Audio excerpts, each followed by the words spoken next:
Good evening, everyone. My name is Mychella Wise. I am a graduating senior business administration major with a concentration in marketing and a minor in fashion design, all the way from Prince George's County, Maryland. And I am your moderator for this evening. I would like to introduce Dr. Lori L. Sadler, who is the Vice President of Alumni Relations and Engagement. Thank you, Mychella. Thank you. We are so glad that you accepted our invitation to be our moderator and facilitate this conversation this evening. So thank you for agreeing. And my sorority sister, I didn't mention that earlier, but I'll mention it now. Yeah. So good evening, everyone, and welcome. Thank you for joining us. I am Lori Sadler, and I have the pleasure to serve as the Vice President for Alumni Relations and Engagement. And I say that with a huge smile because it is truly, truly my honor to serve. And I assure you, as an alum, and actually a two-time alum of Clark Atlanta University, having earned my MBA in 1992 and my doctorate in 2020, and as the proud parent of an alum, my oldest daughter graduated in the class of 2020, I assure you that I take this new role very seriously, and I am committed to engaging and being connected with our entire alumni community. Under the leadership of our fifth president, Dr. George T. French Jr., we continue to raise the profile and expand the university's footprint. And we are moving forward with the momentum of our very powerful and influential alumni community. It is the charge of our Office of Alumni Engagement to continue to amplify our legacy. And we do so this evening as we reveal our second installment in our discussion series, The Panther Grind. Our intention with this series is to bring forward cutting-edge topics, industry insights, and in some cases, courageous conversations that are of high interest and high impact. In this series, we want to showcase the talent that is produced here at CAU by spotlighting our alums who are committed to the grind and who are making tomorrow's history today. We hope you enjoy the discussion, that you are challenged, and even take away nuggets that might prove helpful for you on your journey. And please feel free to share back with us how this has positively impacted your grind. Again, thank you for joining us. And Mychella, I turn it back over to you. Thank you, Dr. Sadler. Okay, so now introducing our amazing panelists, we have the lovely Miss Tenielle Gibson, who is an 8 times, I don't think y'all heard me, 8 times Emmy Award-winning video journalist, producer, and editor. Tenielle is currently a digital multimedia journalist / special projects producer at NBC4 Washington. She produces original content for the station's app on Roku and Apple TV. Her video projects are also airing in the daily newscasts and specials, and she has a BA in mass media arts from the illustrious Clark Atlanta University and an MSJ in broadcast journalism from the Medill School of Journalism at Northwestern University. So everyone, Miss Tenielle Gibson. Moving on, we have next the Trailblazing Alexis Fly Jones, who is an award-winning TV producer turned TV personality event host. She has worked as vice president for a public relations firm working for Music World Entertainment, formerly Beyonce Knowles and Destiny Child's management company, and Guerrilla Tactics Media. And she has also served as a producer for KHOU, correct me if I'm wrong, KHOU, Channel 11's Great Day Houston, which is a CBS affiliate, with veteran TV host Deborah Duncan for 8 years. So she is out there, y'all. She's really out there. And recently stepping in behind the camera to the front as a cast member for Will Packer's hit show Ready to Love Season 4 on Oprah Winfrey Network. So please give it up for Miss Alexis Fly Jones. And lastly, we have the pioneering Loren Lott. Loren Lott is a triple threat as an accomplished actress, singer, and social media influencer. And you guys might have seen her on TikTok. She has appeared on Broadway and Motown, the musical, and once on This Island after making it to the 16 in American Idol season 14. After years in Broadway, Lott put focus on TV and has been featured in The Young and the Restless, The Game, Tales, Greenleaf, and several other shows. So currently, she is featured as Lucy on The Porter, a CBC and BET Plus TV show inspired by real events and set in the roar of the 1920s.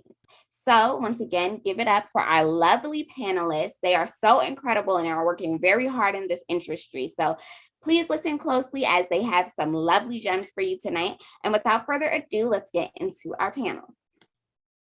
So I'm going to start it off with this question. How did you girls, I'm not going to say guys, how did you women, how did you guys get started in the entertainment industry? Is this for anyone, or are we going one by ones? This is for anyone, but we're gonna cap it off at like 2 people per question. I'll go first.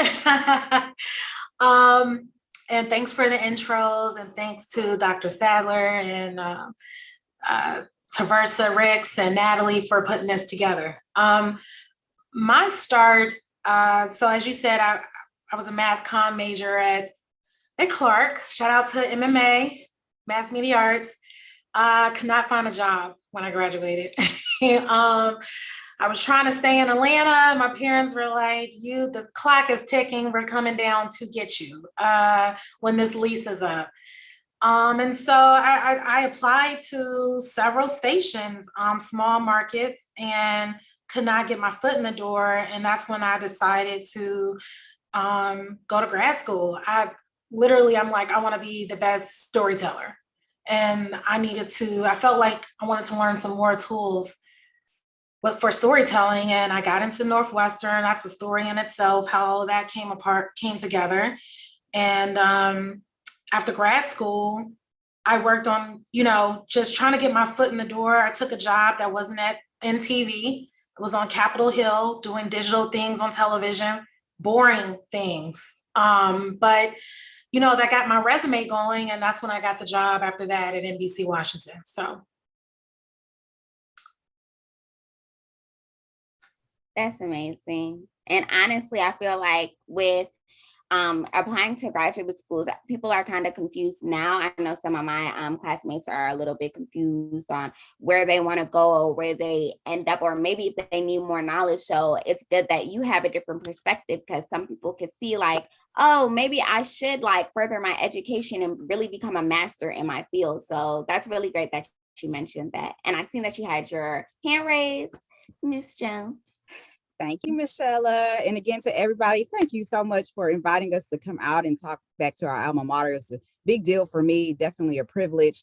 To answer your question, it started mainly at Clark Atlanta University, but I'll go back a little bit further. So I attended the High School for Performing and Visual Arts here in Houston, Texas, which is kind of like modeled after Fame. So you had people that were in the performing arts and the visual arts. And I actually was an artist. I was a visual artist. My whole goal in life, so I thought, was that I was going to be a photographer, maybe do a little graphic design. I could paint, I could sculpture, did it all. So that was kind of where the background of the creativity came from. Well, once I got to Clark Atlanta University, I went on down to the good old visual arts department, and it was great. It was beautiful, beautiful work. But something told me, you know what? I don't want to be a starving artist. What else do I love to do? Run my mouth. So went on down to the mass media arts department as I was trying to figure out how I wanted to declare my major. And I ended up in mass media arts. Concentration was public relations. I chose PR as my major because I knew that it would, as I was trying to figure out exactly what I wanted to do, I knew that I could put my hands on everything. So I knew that once I, obtained a client, then that means I could be in radio, television, film, print, do it all, right? Because I'm pitching my client to everybody. And that ended up being a good win for me at Clark, because I ended up having about 5 internships while I was at Clark Atlanta University. A lot of them back in the day weren't even paid. My God, today. But anyway, I put in the effort because I knew that I need to have something on my resume before I graduated. That what was always instilled in my mind, right? So by the time that I got out, As you heard, I interned at Music World Entertainment with Destiny Child's management company, working for Beyonce's product manager. And that is what ultimately catapulted my career, working with Mr. Knowles. And from there, that just continued to open doors. In terms of me thinking I wanted to go into the music industry, it was a lot of trying this, trying that to figure out where I fit. I ended up becoming here in Houston when I came back home and graduated. And like Tenielle said, trying to find a job, y'all. Oh my gosh, that was my story, because I went straight to corporate America when I graduated, had nothing to do with mass media arts. I was working as an administrative assistant and I absolutely hated it. Like I said, it was boring. And I'm like, God didn't call me to this. So luckily I got laid off and then I had to figure it out. And so went into entrepreneurship with a friend who had a PR company and was the VP there. From there, developed and networked with CBS affiliate Great Day Houston. Long story short, I ended up becoming a producer, start off as an AP. They saw the skill set in me to storytell, because you really can't go to a newsroom, knock on the door and be like, can I become a producer? But the host there saw what I could do based off me working with them in clients and segments, and that they opened the door for me. From there, I learned the technical aspect of producing on the job. And from there, went to Great Day Houston, ended up on that reality show, did a stint at Fox, went to Black News Channel, which unfortunately has closed down, as you all probably have heard the announcement. And as of today, I'm currently at Comcast and I am the video producer manager at Comcast. So ultimately I ended back in corporate America. So that's a lot and it's long-winded, but just want to give you guys a background that, you know, one thing that Clark Atlanta teaches you when you step out on the grounds is find a way or make one. So even when the doors are closed, all you need is one yes and one opportunity in order for you to have the floodgates open for you and really jump on it and make it happen. Absolutely. And that really, we're going to talk about this more later as we get further into the panel, but we would love to hear more about how you were like in basically different industries and like in different roles and how you really decided what was your niche.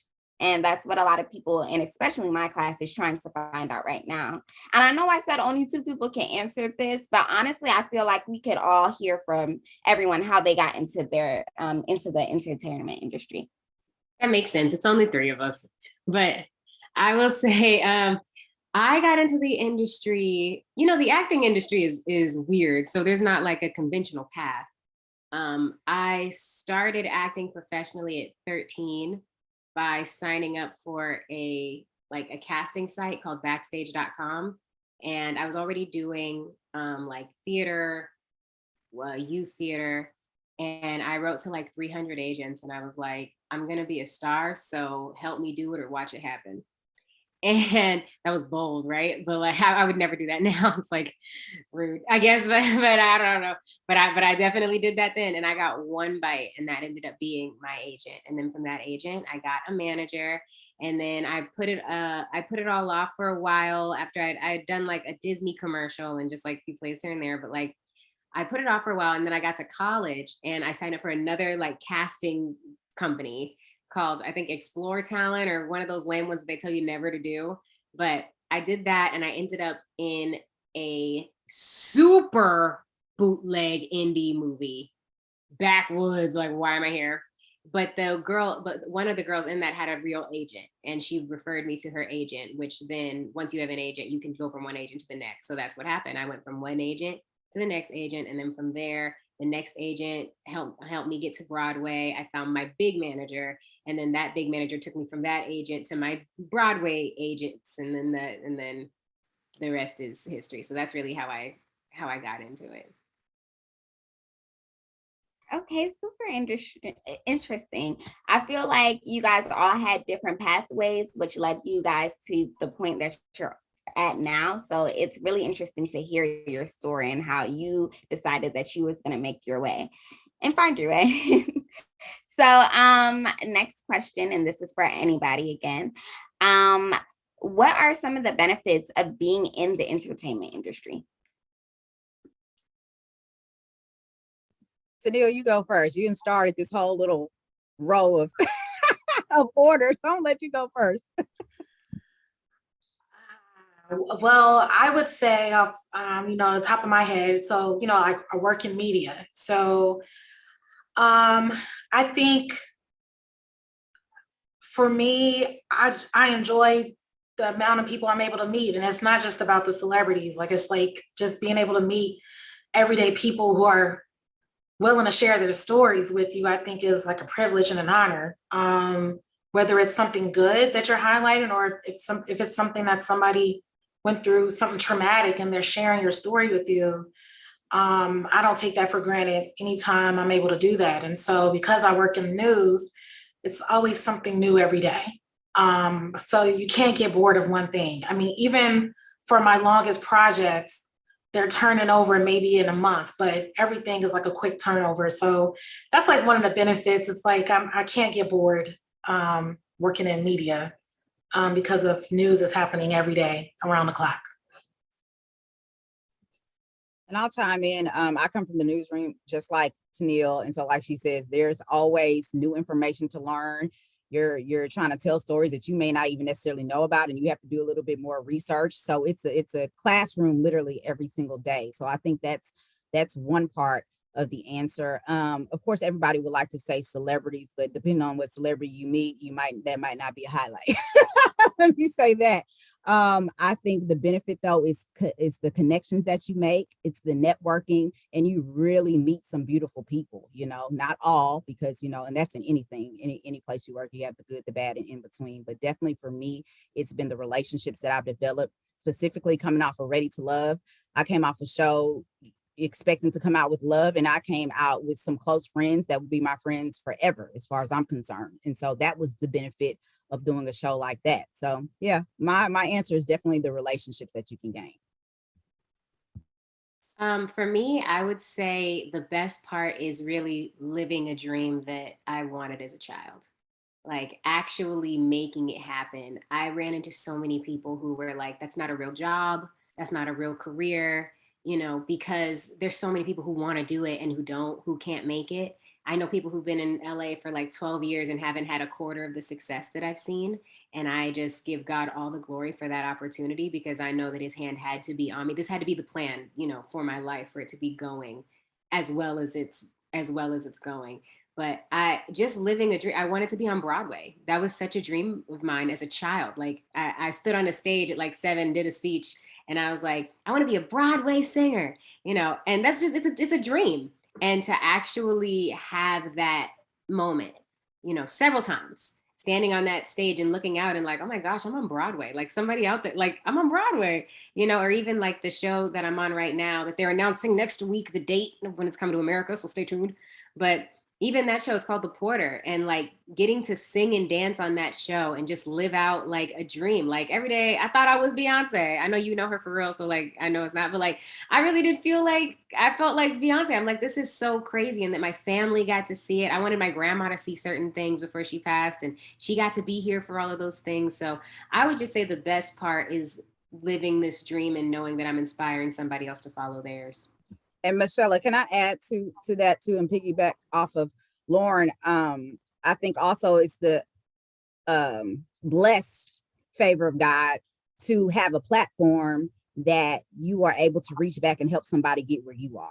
And that can come by sharing your knowledge. That can be by literally, being a mentor to somebody. And so I've had that opportunity to do that. And for me, that's probably feels the best because it feels purposeful. So even though, like Loren says, I get to live my dream, I also get to help others, inspire them to do the same. And again, back to when you get all the no's, hey, all it takes is one yes and somebody to open that door for you. So since we have these platforms, we're able to do that. And we should. Why? Because God graced us the ability and the favor to have what we have today. Mm-hmm. Absolutely. You all gave great answers. Honestly, I'm thinking about like all the mentors who have even helped me within my short time. And I'm thinking about how they moved strategically and purposely within their mission and their purpose in life. And I think about like how I could, pass down some of my knowledge too. So it's all about like the next person, and it's all about really advancing each other. And I really think that's beautiful that you guys are really doing that, and you're succeeding, and we're all looking at you like, wow, these are our alum. So great job. So I have a specific question for Miss Gibson. So as an 8-time Emmy Award winner, what has been some of the content that you have produced that has won an Emmy? Well, one thing off the top of my head is a documentary called Keeping the Faith. And this is really special to me because this, came from enterprise reporting, where it's something that I noticed and started to ask questions and look into it. So I'm not sure how many of you all are familiar with DC, but I used to live on H Street, which used to be a predominant Black area, but it's gentrified now. And one day I saw like white people coming out the basement of a historical Black church at like 6 p.m. on a Sunday. And I'm like I'm minding my business, but this is like, what's going on over here? And so just doing, when I got home, I did some Googles and I found like some community articles wrote about how Black churches in gentrified neighborhoods are starting to rent out their space to the new white residents who are moving in. And that particular church, so I pitched the story and it fell on deaf ears. I got some no's. They didn't understand. Everyone doesn't have the same background, so they don't understand the role that the Black church has in the Black community. They don't this is not a story. So maybe like 5 years later, I realized that white church that was renting that basement out, they were now at odds with the historical Black church. They basically told them, hey, our membership is bigger than yours. So why can't we have 11 o'clock service and y'all move to the basement? This is what they told the historical Black church. And then I realized it wasn't just this church, it was happening in other churches in gentrified neighborhoods in DC, where Black churches are leaving because their membership have moved out of the city, like just a variety of reasons. And so I did an entire special basically profiling 3 churches and how they're handling the gentrification in their neighborhood, and it won an Emmy. So that's like one of the projects I'm very proud about, and it's still an issue going on today. So. Wow. And that's something I've never even heard about. And I live in PG, so that's, outside of DC. That's something that is completely new. So I feel like you guys should check it out because, wow, that's actually really bad. And we hear about gentrification stories every day, and it's just getting worse and worse. And yeah, and by the way, to the audience, so we're gonna have a portion where you guys can ask any questions. So we're gonna give you guys that time a little bit later. But thank you for that response, Ms. Gibson. That was amazing. So now a question for Ms. Jones. After several years as a TV producer, you became a TV personality. And what made you change paths? And does that happen often in entertainment? So I love this question. Actually, so I haven't changed paths. I'm still a TV producer, as I just mentioned and updated you guys. Recently received a great opportunity to work with Comcast, NBC Universal. And so I still produce every single day, but this crazy opportunity to go on a reality show, I probably would have never imagined it or thought it or even wanted to do it. But ironically, one of my coworkers that I worked with at Music World, this flyer was, going around social media.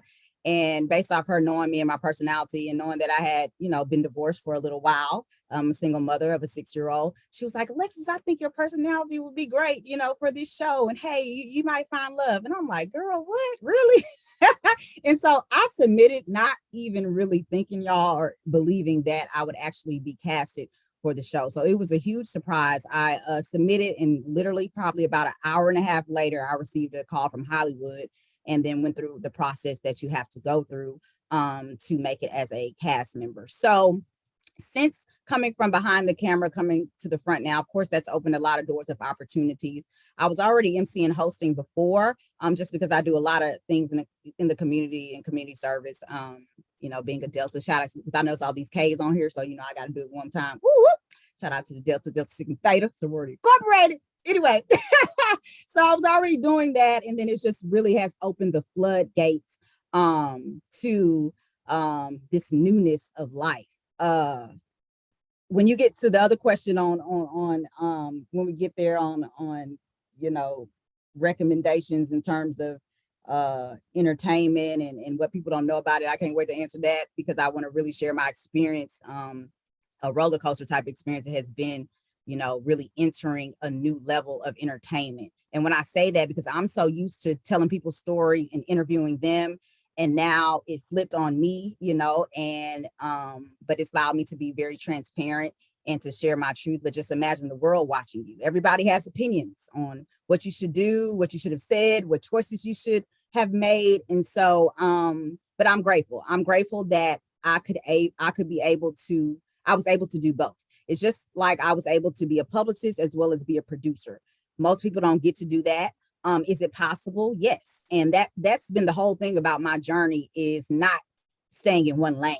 I've always wanted to do it all. And I've had the opportunity to put my hands in radio and television and film and print and every aspect of media. So it's definitely possible. I think I don't know if you can say it's normal or not.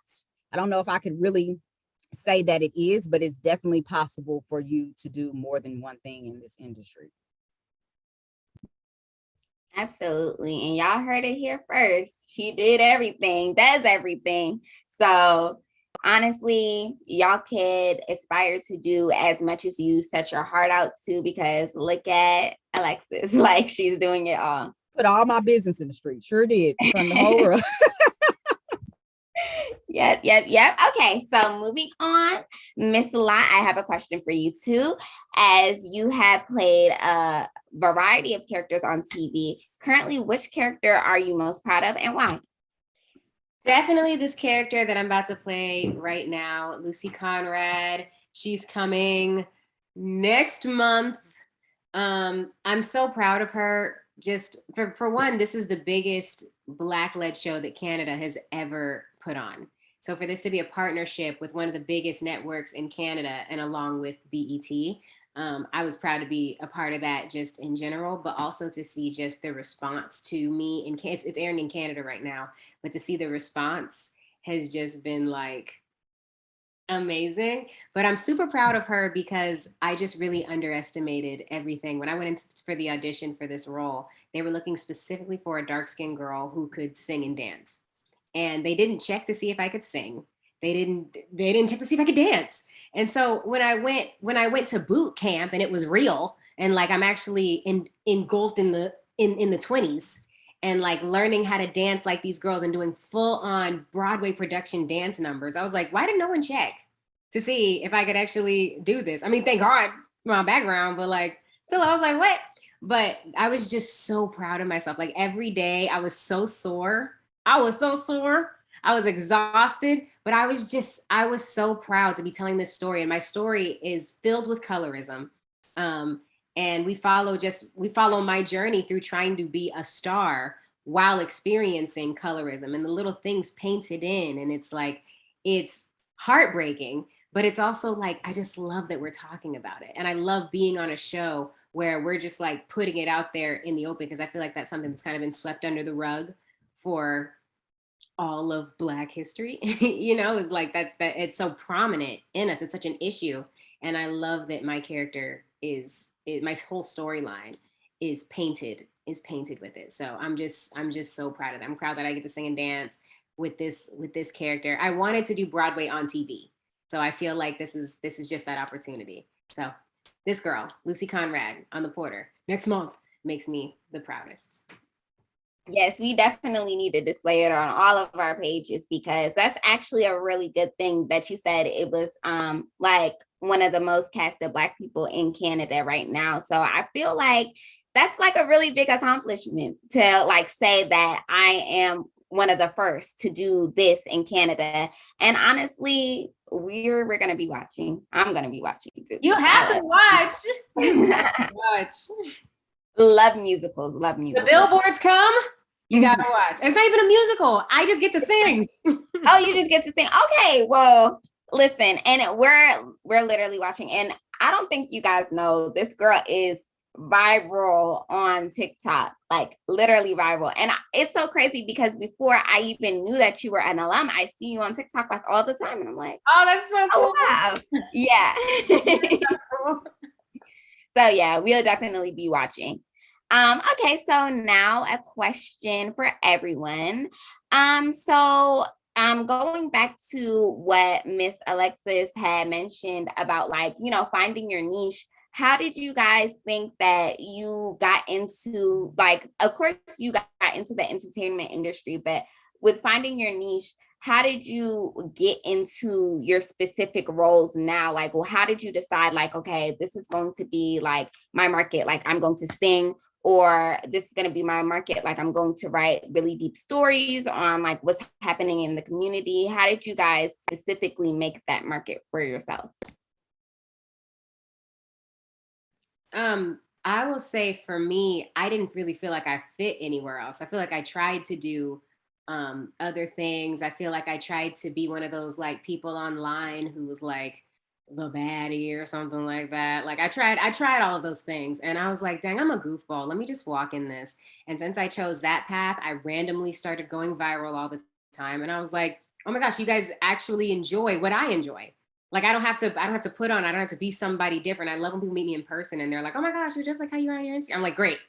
Like I can be myself, and that's literally enough. Just putting out my authentic weirdness, because there's always somebody who is just as weird. There's always somebody thinking what I'm thinking, who's like connecting to what I'm connecting to. So when I put it out there, they're out there, and then they find me. We have a whole weird people community, you know. So there was that, and then with my career, same thing. I was like, I want this. I think that God has called me to this. I think this is the purpose God has for my life. I don't want to do anything else. I don't want to work in an office.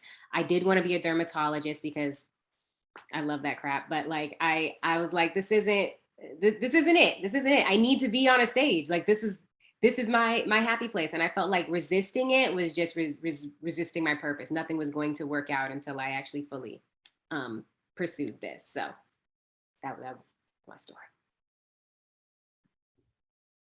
Thank you. Oh, and that was how I found the niche. There we go. Yeah, that's how you found the niche. Okay. And I think some of you guys had like already answered, but if you did want to chime in. Okay, well, thank you. So we're going to move on to the next question. So as a Black woman in the industry, what are some barriers that you've had to deal with?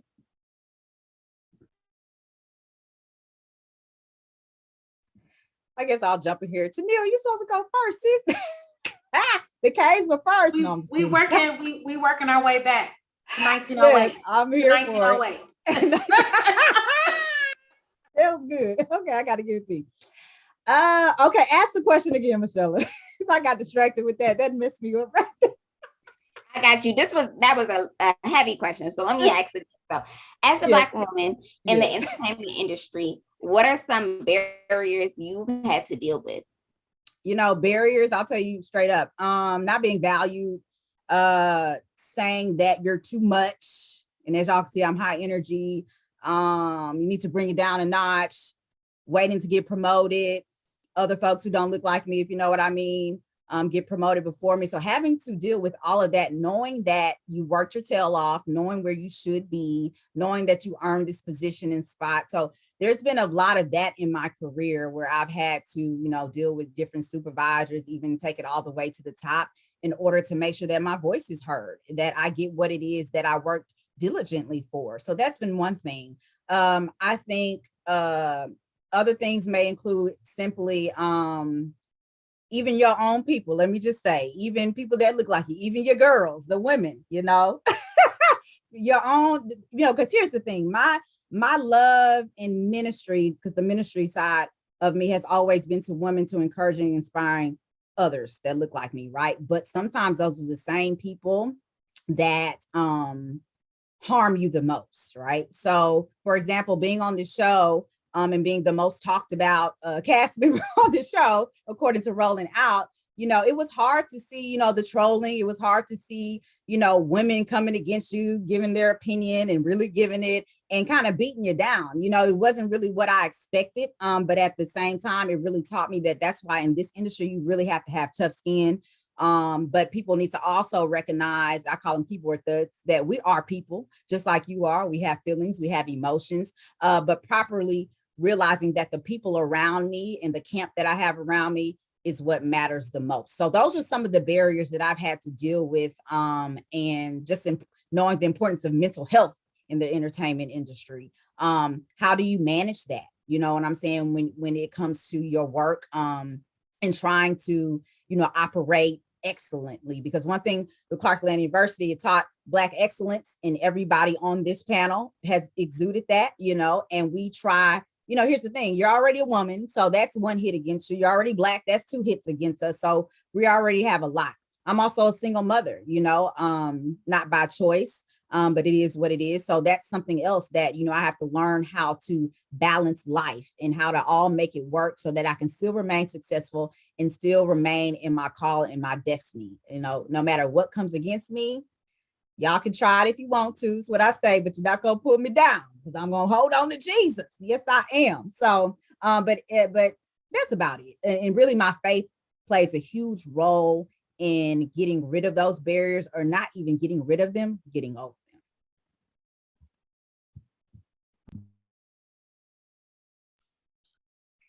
I think Alexis summed it up well. I mean, to add something just a little to add on top of that, I think about, George Floyd had a major, his death was a major catalyst in like how corporations and newsrooms functioned. It was like this aha moment, like, wow, we shouldn't believe the police reports, should we? Wow, there's no Black producers, and we gotta find Black producers. Where do we find those? It's like all these aha moments, and I will say that we had some tough conversations where people were crying, and I was able to voice a lot of things that I felt like I dealt with in the newsroom. And so it's not to say that things are perfect, but I think that at least more dialogue is happening now. But that table is still not as diverse as it could be. And so it's still a work in progress, but just wanted to add that in. Like, I feel like we're still, I don't want to say momentum because a man lost his life, but I feel like we're still in something after George Floyd's death. That's reckoning that's happening. I would say, you said just issues as a Black woman. Yes, in general, issues. I would say that the Black woman, especially the educated Black woman, is the most aware creature ever on the planet. And having to watch certain things that no one else sees was probably one of the biggest trials, because you see, especially being a part of the, like, the media, almost, but like being the art that imitates life, or that is going to influence life, and seeing what's happening here, and you're like, oh, if you change it, someone's going to see this, and I would say even I was in a show where I had a younger me, and they would not cast a dark-skinned little girl. Like, they would just never do it. And this was not the first time where to play a younger me, and they wanted it to be a cute little girl, and to them, cute little girl was always light-skinned. And they, of course, they're not noticing this. It's not clicking to them at all. No one is discussing it. This is a cute little girl. And here's this other little girl who's killing it, and she's not getting the part. And I'm seeing her now go off, and there's one little girl in general. I'm not gonna throw her. I mean, I can't throw her because she's killing it now. She's everywhere. She's great. But I used to, her specifically, she stood out to me because I would watch her not get booked for our show. And she was great. And then everybody else picked her up after. She's living the dream. But I was always like, why didn't you cast this little girl? She's killing it. Every other show is picking her up, but we won't. And like just seeing that through every stage of my career, there was a different thing. Especially as a singer, they wanted me to be fatter. And I realized that like if any show that I was on where they wanted me to sing, they wanted me to be dark skinned and fat. So the fact that I was dark, they wanted me to be fat as well. And this was years ago. This one got loads better. But this actually went on for like a while where I was like, you want me to gain weight because I sing and I'm dark? Like, what is that one? And then also there were so many struggles with my hair, especially I was on The Young and the Restless for a while. And I remember one day they had like, I requested a Black woman, which did not always happen as well, but she did 2 braids and they just had the biggest fit, these white producers. They were like, her hair is flat on the top. What do we need to do? That doesn't look right. No one's gonna understand what's happening. What's going on with her hair? Or one day I came with a fake ponytail because I was singing. Every time I performed on the show, I either wore a different wig or no, actually I wore a different wig every single time. I'd worn like 5 different wigs on that show. And they never noticed because to them, they were all long. So they never noticed that like one was a little lighter, to them, it was all my hair. They had no idea that I was not growing Brazilian Remy. So then when I actually put on this, I started wearing my own hair, which was a little longer at the time, but like, it was like this, but I started wearing this. And then I came in one day with a fake ponytail. The way that producer chewed me out and said, don't ever pull a stunt like that again. You know, when I pulled me to the middle of the studio to just like scold me. And I was like, what's happening? I put on a ponytail attachment and he called it a stunt because he just did not understand my hair. Now I look like a bad person. I was let go from the show not long after that, actually. But I mean, we ain't gonna discuss that. And then I had lighting issues where I would say to the people on the show, hey, I'm feeling a little funny about my lighting. I think that we could light me. Loren, you are beautiful. Don't you worry about that. The lighting, we can see you. And then I'd watch the show. You can't. I'm not on this show. I'm standing next to white people. You don't see me. And I would make jokes about it. I post and be like, that shadow next to your favorite actress right there, that's me. Since God forbid you like just add some lighting. You can see us both.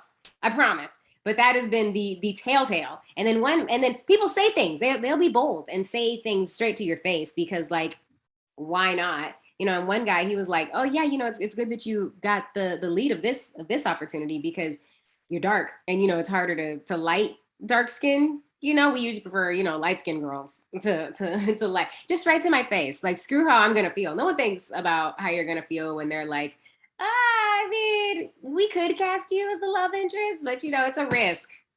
It's a risk. Not everybody might think you're pretty, you know, like, oh, okay. Well, now after therapy, I'm going to cut you. Like no one cares. They don't think about that kind of stuff. So it's been trials. It's been a lot of it, actually. I'll end there. I know it's gonna get long. Wow. And that's like some things like you don't even like think about, especially because I'm not in the entertainment industry. I wouldn't know all of these things, but you start to think about it. And even you had mentioned it, Alexis, and you had said like, you know, you had, it's like all the time they expect again and for you to just like take it, but it's like you're delicate. Like, you know, if we're asking for something, let us have it. And I think that's what a lot of people are just probably starting to realize, but they need to do a lot better with that. So it's good that you guys are here to like speak on those type of struggles as well. And with that, I will open it up to any audience members who want to ask a question. You can raise your hand, and after you raise your hand, I will like just call on you and you can come off mute. So if anybody has any questions at all, please feel free to raise your hand at this time. Let me give it a little moment.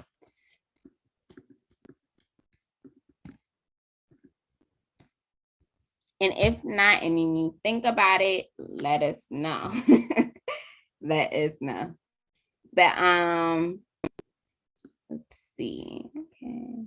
Somebody's in the chat here. Okay, we got Kayla Hart. You can come up. Let me.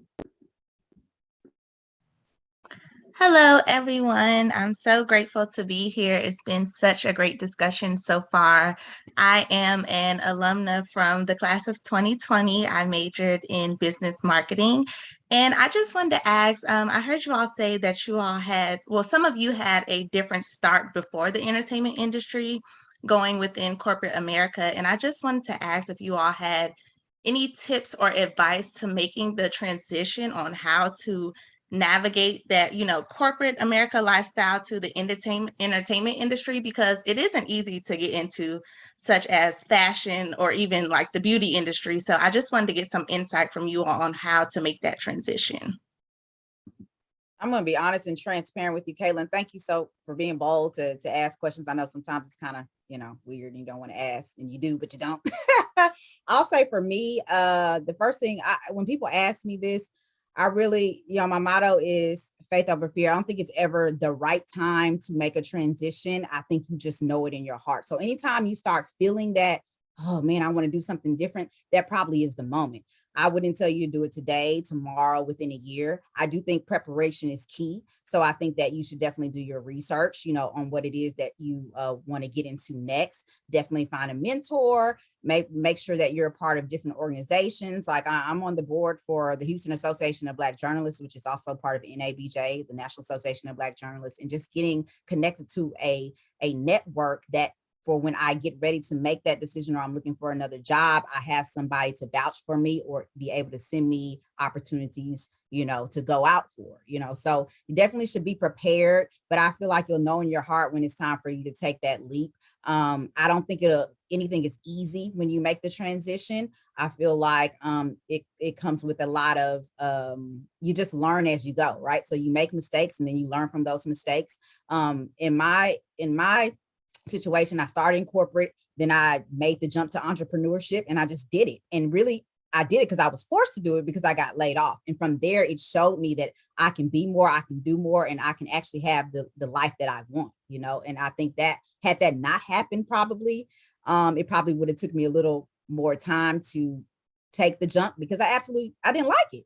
And I knew when I got there, it didn't take that long to know that this is not what I was called to do. So if you're feeling that tug, sis, I would definitely say, begin to prepare yourself. You know how they say, start cleaning house, start doing that and making those connections and go for it, because God has given us everything we need. All the tools are ready to do what it is that he calls us to do. And you'll feel it right here. So yeah, that's my advice to you. I hope that helps. Thank you so much. And thank you for asking that question again.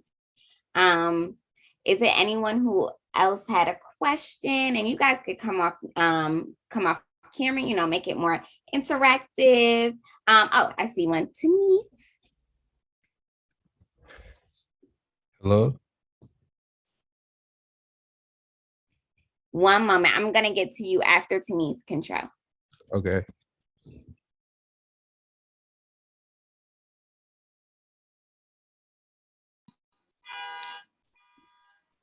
Am I? Yeah, we can hear you now. Okay, hey everybody. Yeah. My name is Tenielle, and I'm a 2020 graduate of Clark, Atlanta. Majored in mass media arts, concentration radio, television, and film. I haven't did that intro in a long time. But my question to the panelists, because now I'm in my career, I'm working for an advertising agency, and it is like corporate America. And I'm at this point in my career where I feel like I need to advocate for myself when it comes to like compensation. And I just wanted to know if any of you guys had tips on how to navigate those conversations as a Black woman.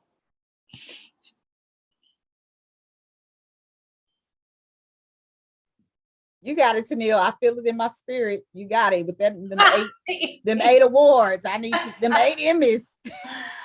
I already know how it goes down. That's why I'm like, money is so taboo. Gosh, I was just talking about my beginning salary with my sister the other day, and I'm like, I'm not sure how I made it, but I'm like, I'm not sure how. Thanks to God, but I'm not sure how I made it with my first salary. I'll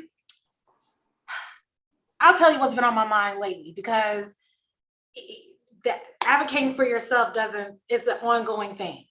And so one thing that I've been doing recently is talking about my salary with trusted peers. Mm-hmm.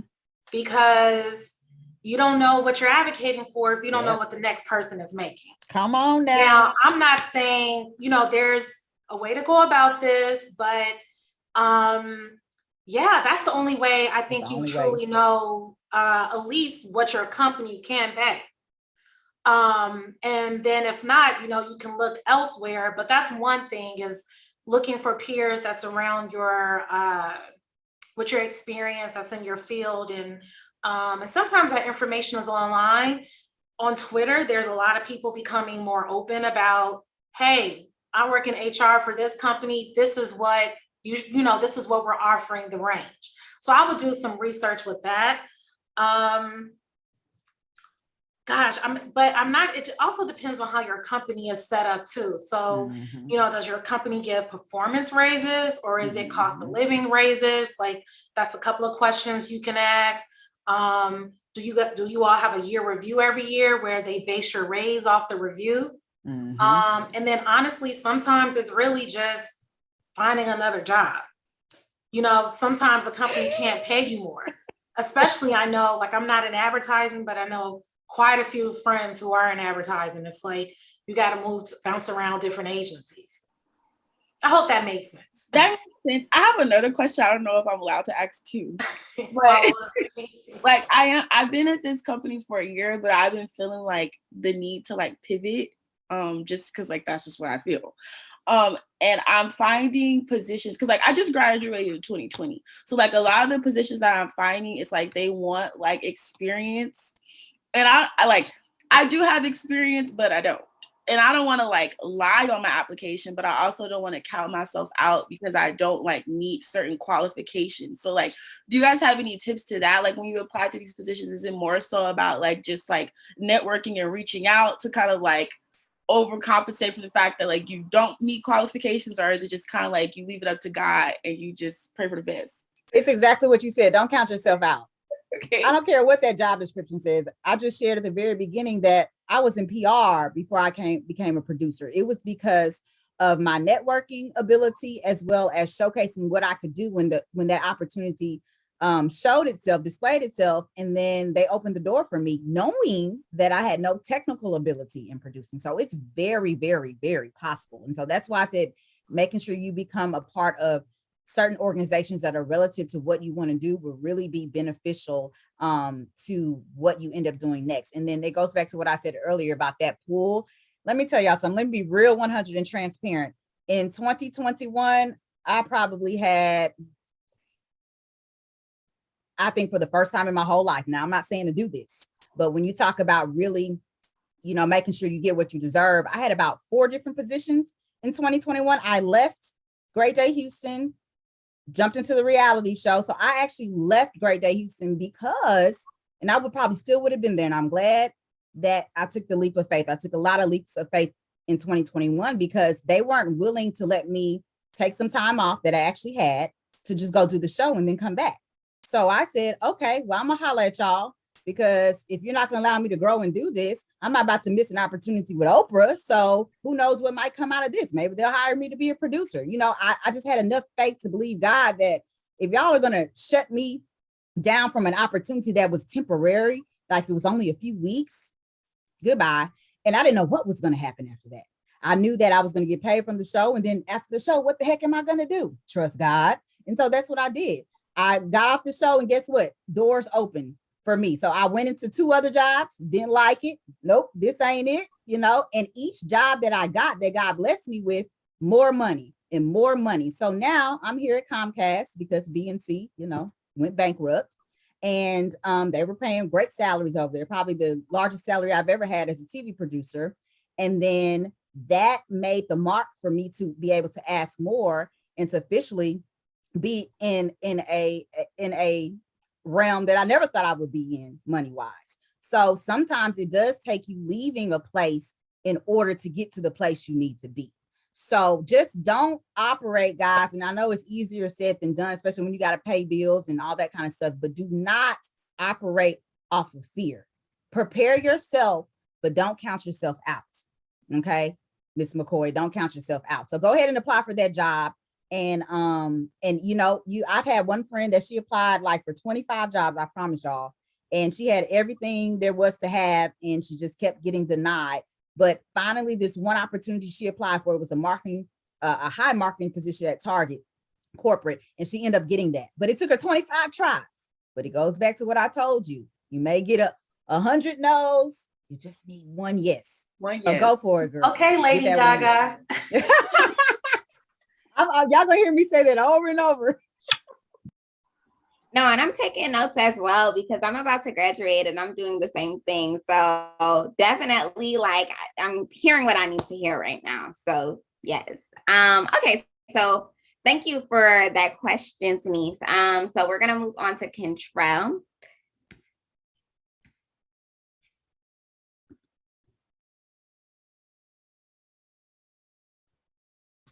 Hi. Can you hear me? Okay. Kentrell Moore, class of 2020, Mass Media Arts major. My question is, like, I'm really in a really confusing point right now. Like, I went back to school afterwards and got a master's in digital marketing because essentially I either want to I want to basically be a producer, a television producer, and work at an advertising agency. Basically, I changed my major from psychology back in 2018, and ever since then, I started my own business, working with the admissions office, working with Dash Radio, Isaac Hayes, Ronald and Shamara DeVoe. Like, I feel like I have the experience and everything as far as like marketing and media and entertainment, but like it's like I can't get a job like that I really want. Like, currently, I work as a digital marketing specialist, like at this boring printing industrial company, but like I'm really trying to like find like somewhere else to go, but I'm not sure if like my resume isn't speaking to like my experience. So yeah, and I'm also don't know like what job titles I should be applying for. Like, I'm like at a very confusing point because I've been in my current position for like the past like year or whatever. So I have like that experience too, but it's like I'm ready to move. Like, I have like that feeling in my heart, like that it's time to change. Like I have it. Like my white coworker just got the promotion to marketing manager, and it's like, okay, like I know at this point, like there's no moving up. So it's like it's time to go, but like no one's trying to get me right now. So my question is like, what is it? Like, I don't know. It's not necessarily like what is it, but like, what can I do now? Like, I already have like my personal business. Like, I kind of like relate to both of y'all's story already. So it's like, dang, like what now? Like, Okay, Mr. Kentrell, and I don't want to be the one talking the most on here, but this is what came to me. You just said 2 times that you have your own business, right? So I'm a big proponent of when people shut the door on you or they don't open it for you, you open your own, right? So I would think back to, you know, what business plan that you can create for yourself or utilize what you already have to help get those doors open to becoming a TV producer or what it is. But I think you also need to be very clear. You got to establish what it is exactly you want to do, because you do have your hands in a lot of things, right? Which I agree that you can do everything. I've already preached that. But you got to be clear on exactly what you want to do and how you want to do it, and how can you incorporate that in what you already have. I think, sir, it starts with you and your foundation. Utilize your own business, your own company to knock those doors down. That would be my suggestion. so, I mean, I currently use my business to like establish like any kind of like, so I ask my manager like any kind of like skills or whatever that I want to learn, or anything that I can't grasp on my job, I attain it through my personal business. So I have that, but I don't necessarily like want to run out on faith on like on my personal business. Like, I kind of use my job to fuel and everything my personal business, but it's like I don't necessarily like know where else to go or like what kind of jobs to necessarily apply for right now until I get to that point where I necessarily want to be. Like, it's like I don't necessarily like want to start over from the beginning at like a low level like media job or advertising job, because it's like I've already did that for like the past year, and they, you know, pay really well for where I'm at right now. And that's after I asked my colleagues, so I've done that too. So it's like, okay, so I don't know, I'm like stuck.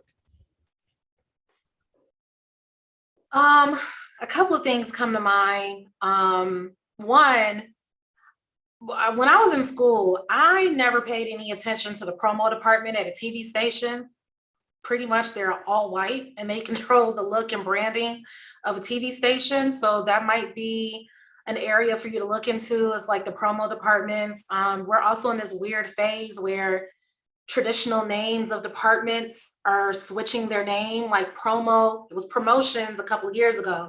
Now they call themselves brand marketing. So that might be a reason why you're not tapping into seeing some of the things you like, because these industries like to change their titles, I guess, to keep up with technology and tech, and for whatever reason, rebranding they go through. But you're still like, you graduated in 2020. Like, I feel it in your voice, like you feel like you're running out of time, and you not.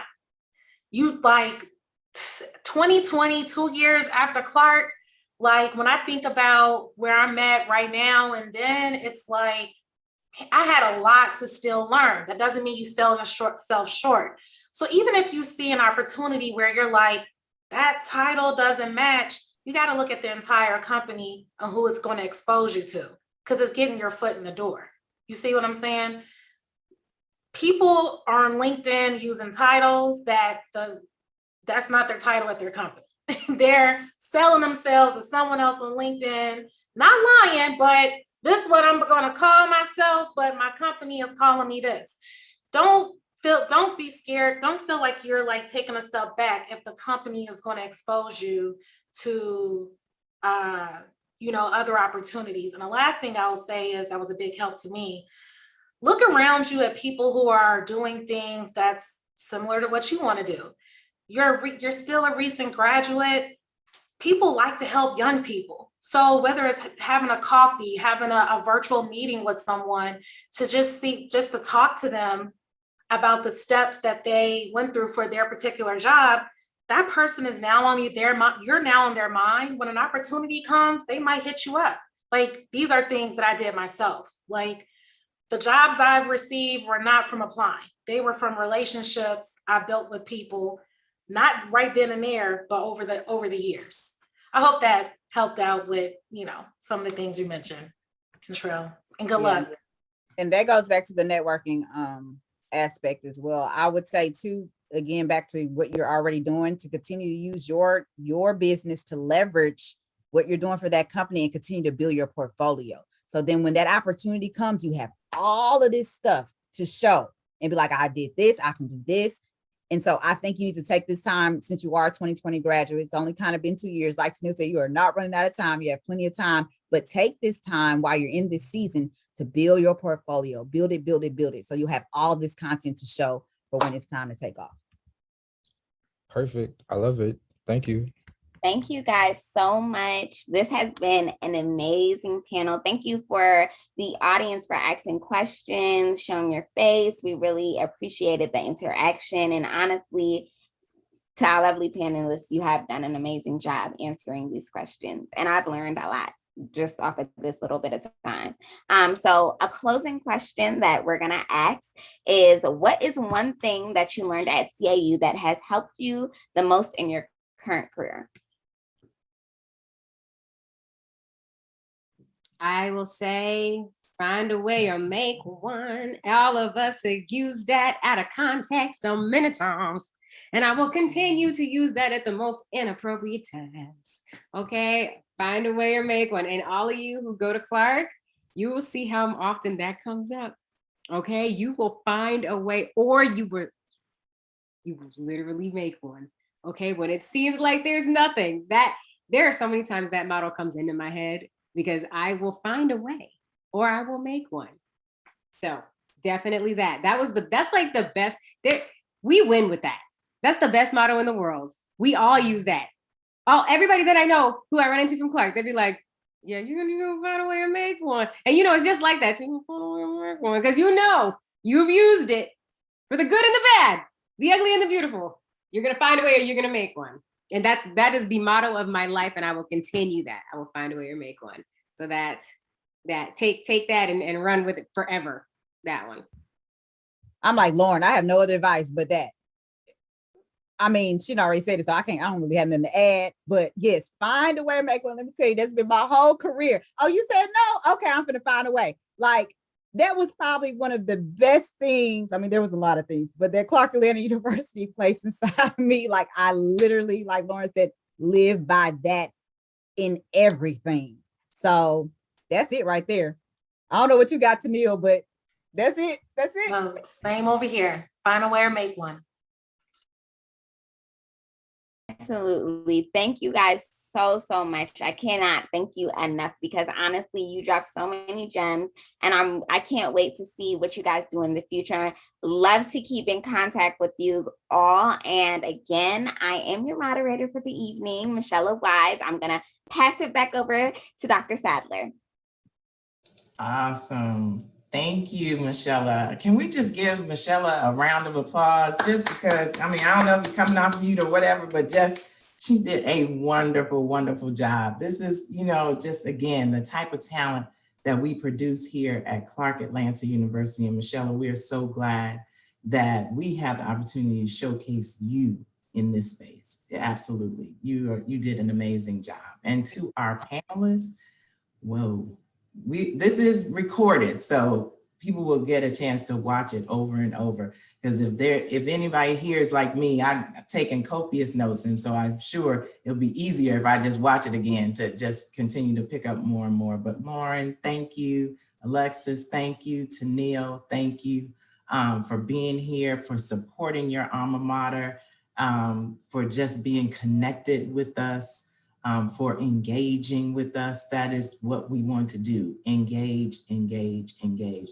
We all grow from this type of experience, from this type of conversation, from this type of sharing, right? We come from a culture that's kind of verbal, right? We share through word of mouth, and this type of forum allows us to do exactly that. So we appreciate your time. We know you all are busy, but for thinking about us, for finding a way, or making one to where you are right now, but making the time to share back, right? Reaching back to those of us who are here, almost like that kind of Sankofa bird, right? That's, you know, body's facing forward, but you've got to look back, knowing where you have come from, still going where you're going, but making sure, Alexis, as you suggested, to pull someone with you along the way. You are doing that tonight. Thank you. Thank you for that. Thank you. Thank you.